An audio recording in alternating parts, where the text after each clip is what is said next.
And today I'll be teaching you how to do crab walks. Let's go ahead and take it down to the ground. We're gonna sit on our butts. Our knees are bent slightly at a 45-degree angle and our feet are flat on the ground. We're gonna bring our hands behind us to our sides with our fingers pointing away from our sides, and we're going to lift our booty up, coming into our starting position. You wanna make sure that your hands are stacked below your shoulders and your feet are stacked below your knees.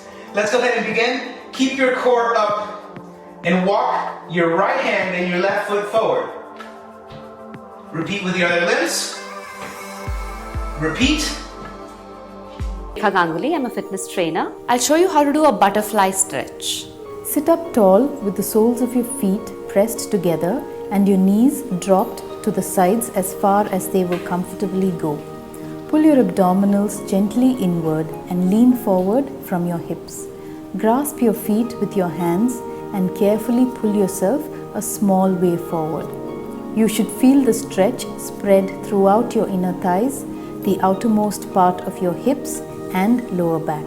Jumping jacks. So the first thing you want to do is stand straight up, put your arms to your side and keep your feet together.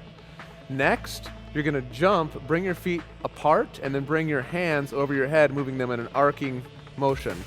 Now we're simply going to return back to the starting position by jumping and bringing our feet back together and our arms back to the side. Once you get comfortable, go ahead and increase the speed.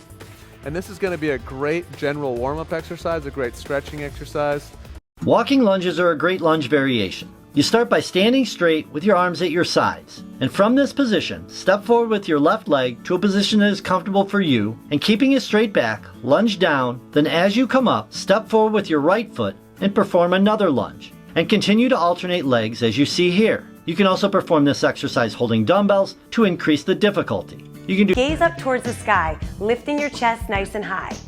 As you bend your knees, I want you to place weight through the heels and sit back as if you're gonna sit in a chair. Keep your head and chest upright, slide your hands down your thighs. You wanna end where your elbows meet your knees. So you're right here, chest is up, head is up. Hips are back, weight is on the heels. Really important to go all the way down. Most people are gonna get to about parallel with their thighs to the ground. From here, you wanna pause about 5 seconds. Keep the chest up as if you're showing your numbers on your jersey.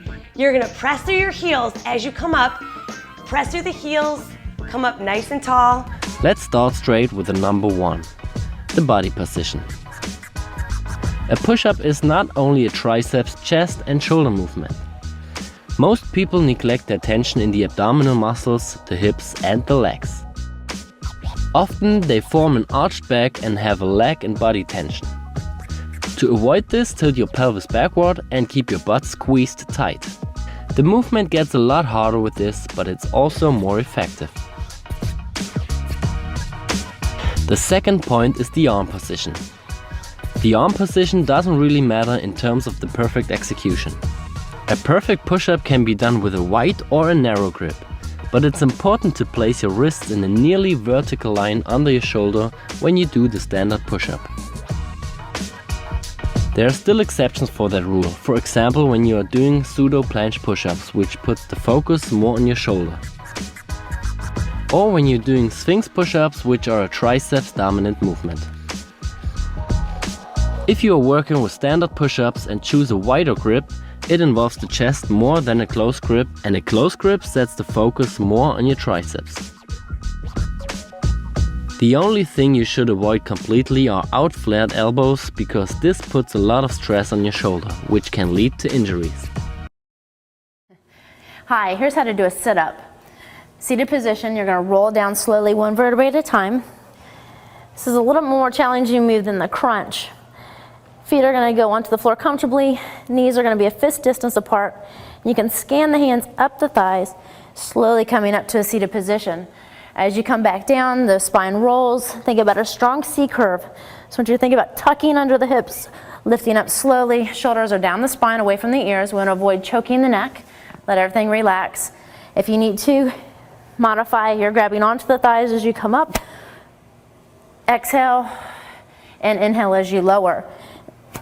Think about the form here. It's exactly the same. You're still creating length in the spine, energy throughout now the back of the feet, and still length through the spine from the top of the head through the tailbone. Form is flawless. Great job. How to do a wall sit. It's really going to blast those glutes, hams, and quads.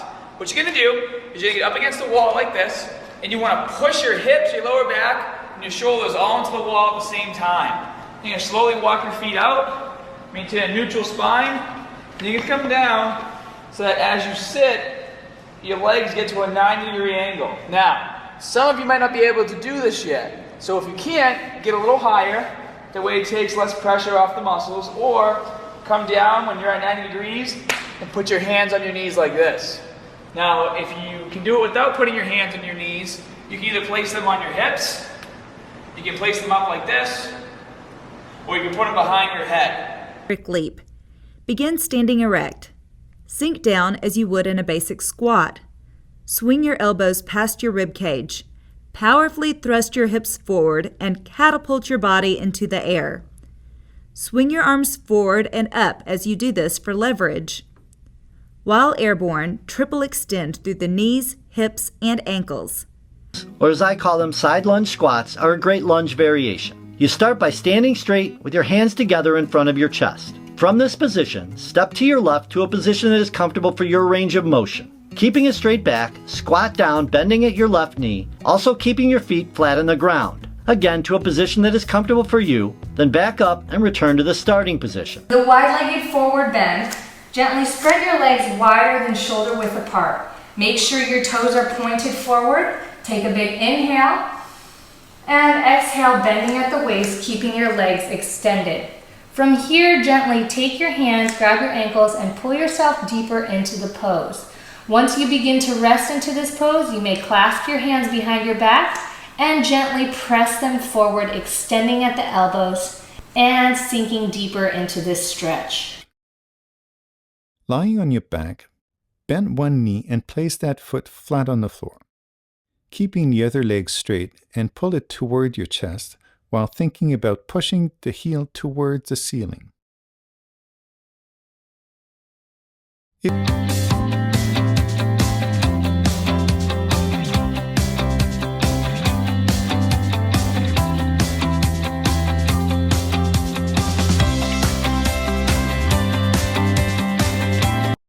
Stand with your feet shoulder-width apart and both arms straight out at shoulder height.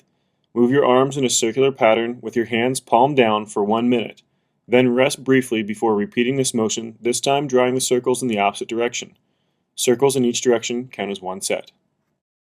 Bent over T-spine rotation. So Eric's going to get into a bent over position similar to RDL or a bent over row. He's got a good neutral spine position, and he's going to follow his hand with his eyes and rotate up towards the ceiling, moving entirely through his upper back, keeping the hips and the belly button square to the ground the entire time. This exercise, standing on one leg with a slight bend in your knee, trying to maintain this position without your knee deviating in or out. You will try to maintain this position for 30 to 60 seconds. For a hip flexor stretch in the lunge position, the side that you want to stretch is going to stay down. Bring the other leg forward so you look like you're in a lunge.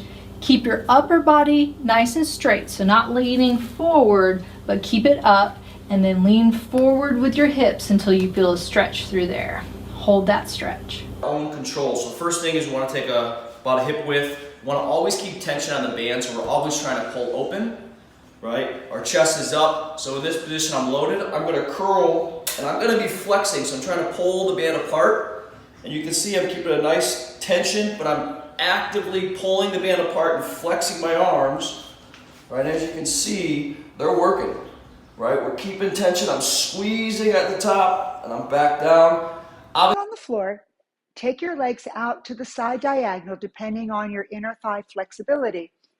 Be sure your knees are facing up to the ceiling. Stretch the feet, hands go behind your hips, and think posture. Ears over shoulders, shoulders over hips. Look to your right side, look to your left shoulder, look straight ahead. Reach both arms up, big inhale up, and then exhale, bend over to your left side. Look to your top arm, stretch through the fingertips, Hips are level, especially the right hip.